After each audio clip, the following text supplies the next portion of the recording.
Welcome to a vlog! Magluluto tayo ng fried chicken. Ulam sa ating mga apo.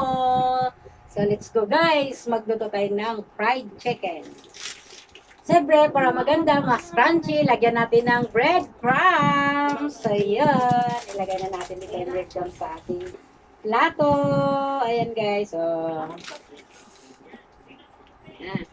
Yung natin 200 grams na breadcrumbs. At gagamitin natin sa 2 kilo na chicken. Yan. Lutuin natin ng chicken. Chicken.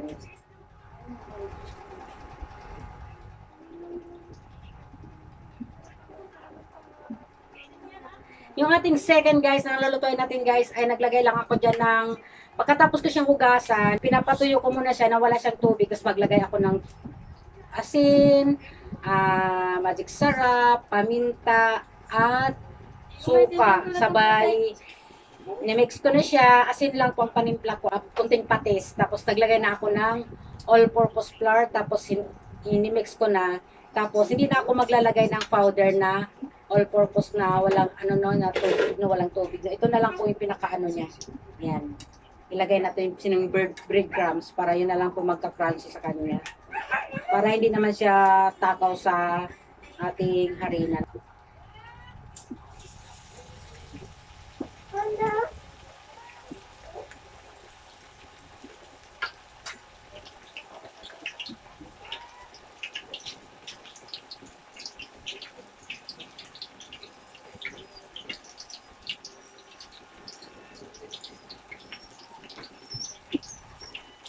Ituan ko na masarap yung ating apo guys ng mga kakainin nilang ulam nila. Siyempre, minsan lang yan.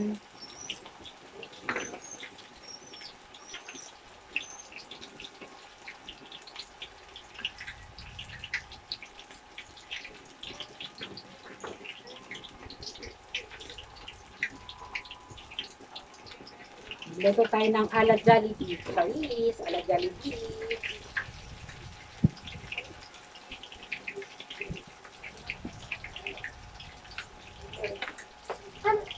Naglagay ako ng suka nito guys kasi opo, opo. Naglagay ako ng suka guys. Halimbawa, di na siya maubos, hindi siya makapanis. Lislis.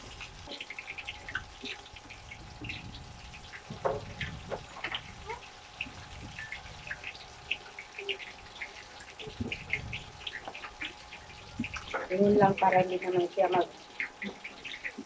yung ating breadcrumbs. Magbasak-basak ng mag-uubos yun. Lagay pa tayo ng isa kasi may space pa. Para hindi sayang sa oras. At gaas. Wala talagang pakita yung mami niya. Yun o. May isa pa, kasya pa ang isa. Ay, nagalang para naman may makahinga sila.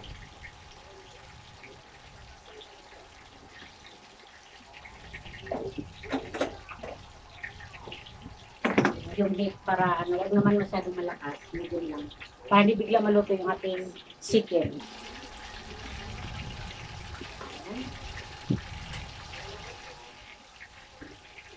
Kabila naman.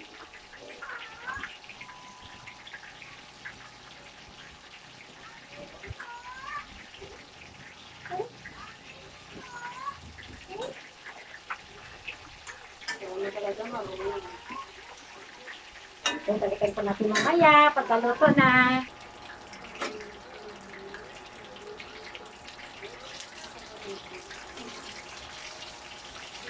Ito guys, toasted. Gusto ng anak ko. Yung apo ko, toasted. Chicken. Toasted chicken.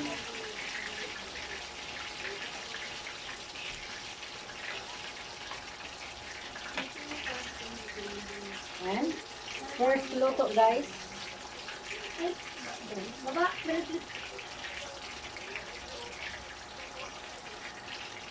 First luto. Okay.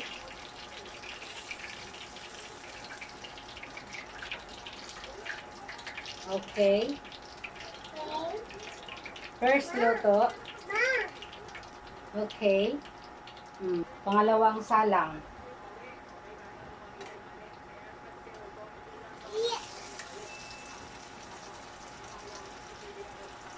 Hmm.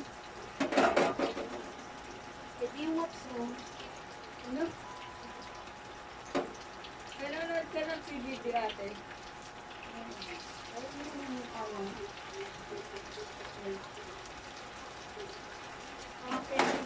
Kilala mo to, te? Naki-careful ako guys kasi para hindi mag-buobo yung ating ano, mabasa yung ating ano, yung ating breadcrumbs. Kaya gusto ko dry yung kamay kong mag-aano sa kanya lalagay.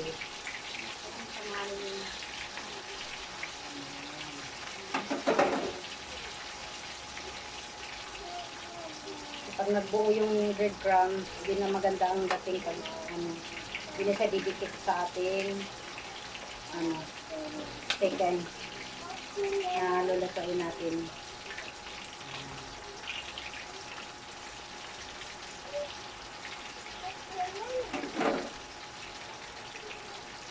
Kung mag-try mabuti, kasi yung mga bata, makawalan ka ng isang peraso mo.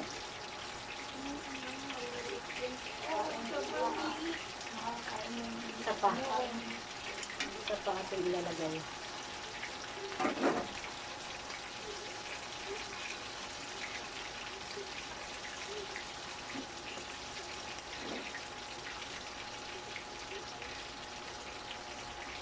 Yung apo ko guys, habang nagbablog ako, nagluluto ako, nag-ingay. Tapos sabi ko sa kanya, take right. Yun lang ako sa kanya. Tahimik na siya, alam niya na kagabi na siya nangungulit na magsalita. Dahil alam niya, ang mami niya ay nagbablog. Ayan. So yun guys, pangalawang salang natin. Balikan natin yung ating nilutong chicken. Babalik ka rin na natin. Guys, nag-add pala ako ng dalawa pang slice na ating chicken kasi medyo maluwag pa yung slice ng ating kawali, no? Yung kanina, napansin nyo, 6 na siwa lang yung nilagay natin, no? Piraso. Ngayon, naging 8 kasi nag-add ako ng dalawa ito. Hindi ko na napakita sa inyo. Kasi, akin na lang yun. Oh, ako lang. Ayan na. Balikan na naman natin ulit.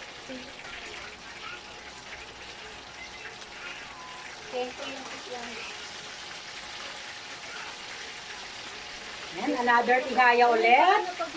At maluluto na yung ating second joy. Second.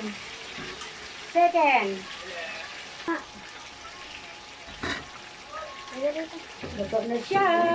Ang ating pangalawang hain. Luto na.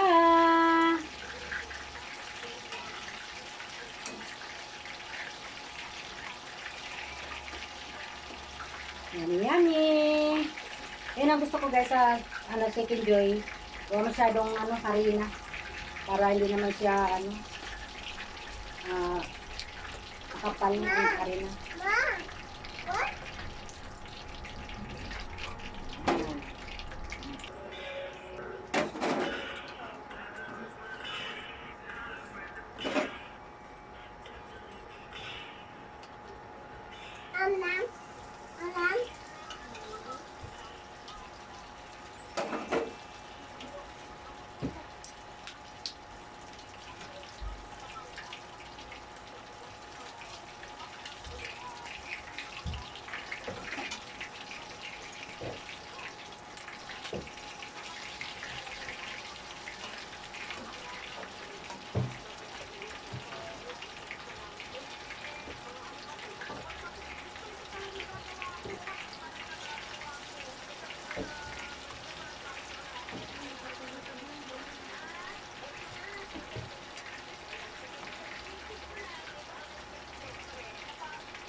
Ubus na yung ating bread crumbs. Paprituin na lang natin siya ng pagganito. Ayan. Ito na lang naman din guys, butirayan. Ganito na lang siya. Okay.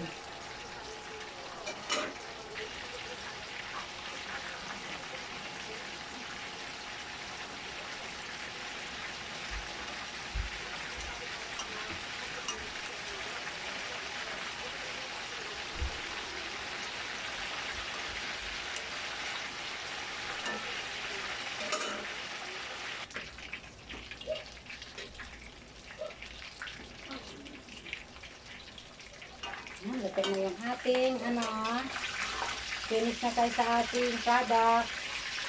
Chicken. Ayan. Ito na yung ating chicken.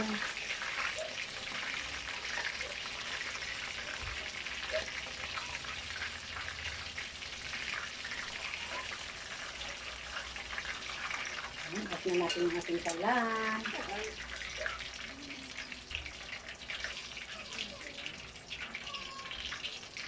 Okay.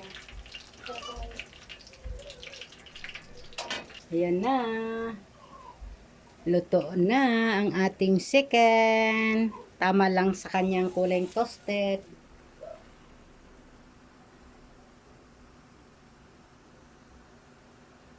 Guys, thank you for watching. Yummy na. Kain na po tayo.